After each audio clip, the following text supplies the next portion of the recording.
Magandang araw sa ating mga boss, sa ating mga sir, sa ating mga kapwa ka-farmers, sa ating mga paraoma. Magandang araw. Nandito ang inyong lingkod, walang iba, si Paraoma. Happy Wednesday ng July. And then ngayon guys, gusto ko lang i-share sa inyo yung kumusta na ba yung ating pangarap na pagmamanukan. So, I'm happy to say na yung ating pangarap mga idol is unti-unti na pong natutupad. Magandang araw sa atin lahat mga idol, mga ka-farmers. Sa ating pagsisikap, sa ating motivation na makapadami ng ating mga manok. Ito na po yung una nating pina-incubate na mga manok. At sa ngayon, tingnan nyo naman, malaya na po silang nakakagala dito sa ating kalamansian. Ayan, alalakas na ang lulusog. And then yung second batch natin na pina-incubate ay nandun pa sa kulungan. Pero mga after 15 days pa siguro,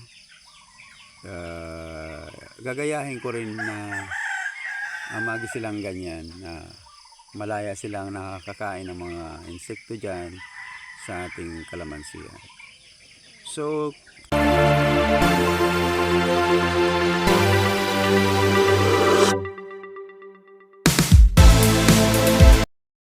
good morning sa atin. Welcome to July. Ngayong Wednesday. Ano bang pitsa ngayon?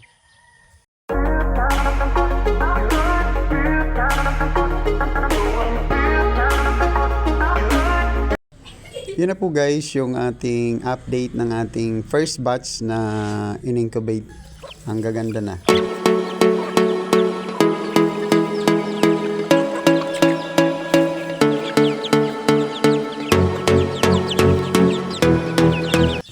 Makikita nyo naman mga idol, mga farmers na yung ating mga in-incubate na manok na medyo malalaki na rin at nakikihabol na rin doon sa mga dati nating malalaking manok.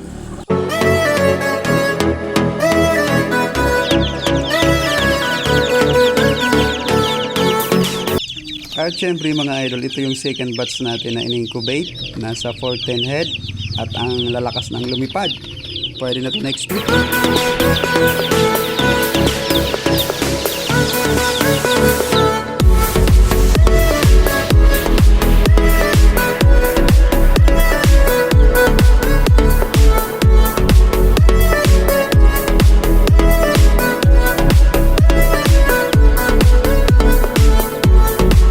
So ngayon, ina-obserbaran po kasi natin mga idol kung malalakas na ba talaga yung mga sisiw natin.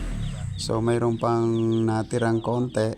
So hintayin muna natin na lahat talaga makalipad dyan sa munting kulungan nila.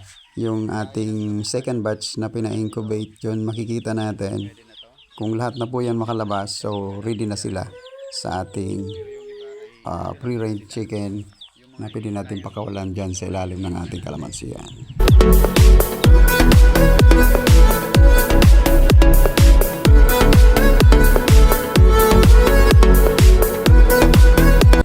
So yan po ang update ng ating mga pina-incubate na manok.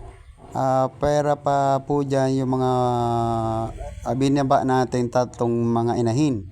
Yung mga sisiw po noon ay magaganda at malulusog na rin.